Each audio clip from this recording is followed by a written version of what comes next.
It was my third blind date this week. The first two had to have been absolute disasters.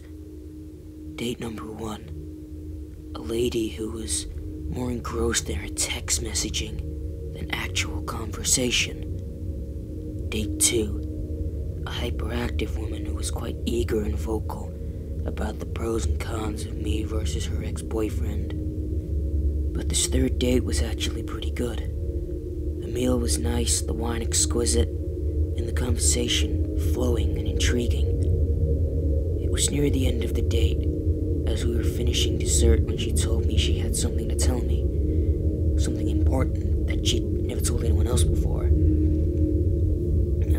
I've been caring for my bedridden sister for the past 3 years, Samantha told me hesitantly. Really? That's amazing, I told her. Well, haven't you told anyone before? I don't want to make a big deal out of it, you know? She's been stuck there for so long, I wasn't even sure I'd be able to come out tonight. She smiled slightly, and I could now see the pain hiding behind her green eyes. Well, it's amazing what you're doing. Family is so important, and for you to be there for her when she's like this, it's fantastic. What happened to her? She got very ill. The doctors still don't know why. It happened not long after Dad died.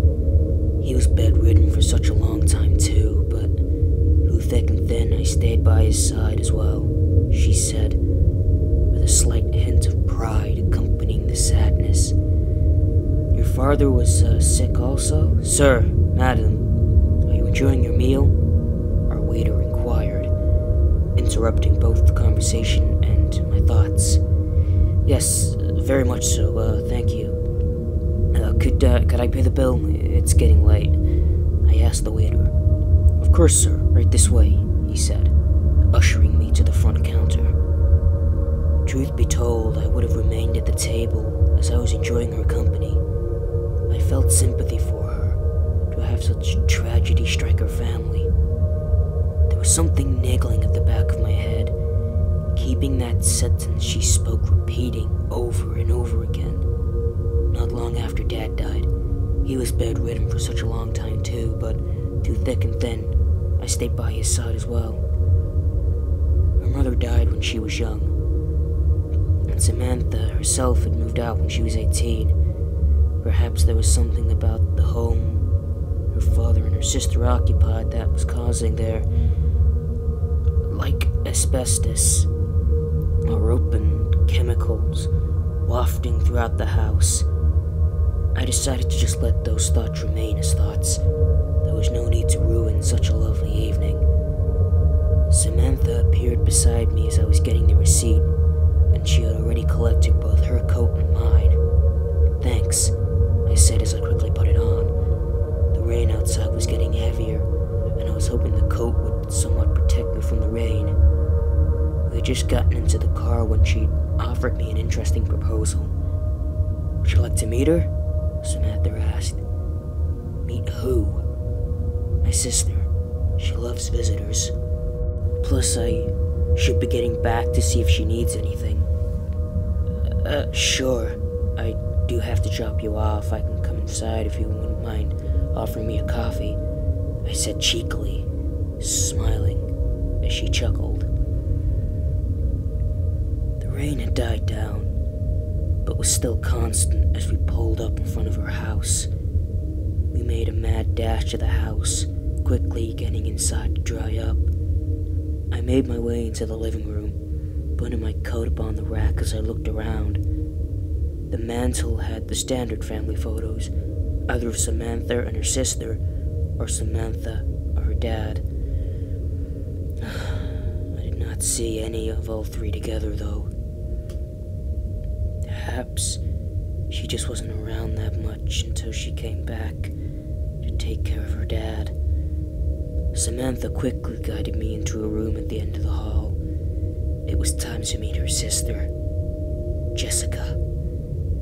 She looked very frail, her lips cracked and dry, her breathing rapid and shallow, and her hair missing in clumps. Her heart her side above the blanket, and I could clearly see how skeletal they were. "This is dear young Jessica. Still stuck in bed, aren't you?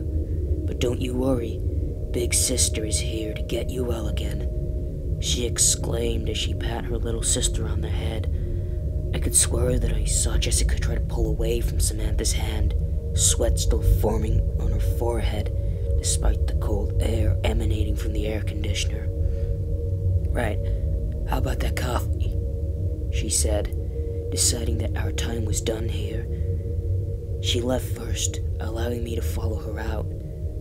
As I turned to leave, I found a tugging at my arm.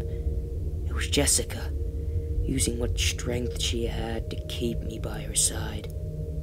"Don't go," she mouthed to me, as though this was her first time in the company of someone other than her sister in years. We stared into each other's eyes.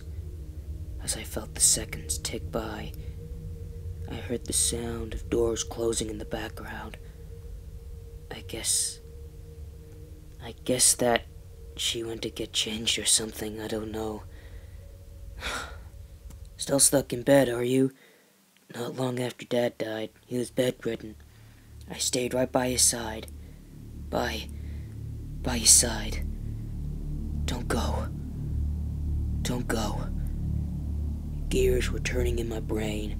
I was about to do something despicable but necessary. "I'm sorry. I'm so sorry," I said to her, pulling my arm from her hand and promptly leaving the room. I sat at the kitchen table when nature began calling me quite loudly. "Samantha, you have a bathroom I can use?" I'm sorry, I should have gone at the restaurant." "No problem, it's next to Jessica's room." "Thanks," I said, making my way to the bathroom. After drying my hands, I decided it was now or never. I kept the water running as I examined the medicine cabinet and sink cupboards. Besides the usual items such as toothpaste, Panadol, hair straighteners, and perfume, it was a pretty ordinary cupboard. I tapped the wall behind it and pushed it gently. There was no hint of it being able to move or have anything sinister behind it. I took a towel, and I used it to dry my hands and decided to be a gentleman and put it in the wicker laundry basket. My hand went instinctively to my face. There, hiding under the lid, inside the baskets were items I really hoped I'd simply conjured out of paranoia. There were various chemicals nestled amongst the moldy bleach-stained clothes, kerosene, antifreeze, bleach. I could smell a mixture of the bleach and the sweet smell of antifreeze. Something was off here in a big way. This was no place to store chemicals. I sat down at the table again, the hot coffee steaming in front of me. "Thanks, Samantha. It's black with no sugars, right?" I asked. "Sure is. Help yourself to the sugar and milk," she cheerfully replied. "Oh, no thanks. Just the way I like it," I replied, breathing in the aromas of the sweet smell. Why? Why does it smell sweet? It was time to go. Right now. I'm sorry, Samantha. I gotta go. I'm not feeling all too well," I said, trying my best to feign illness. No, don't go. Enjoy your coffee," she pleaded. "I'm sorry. It must be something at the restaurant." It was her, wasn't it? It was Jessica. I know it was. You're not in the mood now you've seen her. Is that it? "What?" I exclaimed. It's not that at all. Look, I'll call you tomorrow and we can arrange another date. Promise. I had a really nice time tonight." "Yeah, sure. Go. Just leave.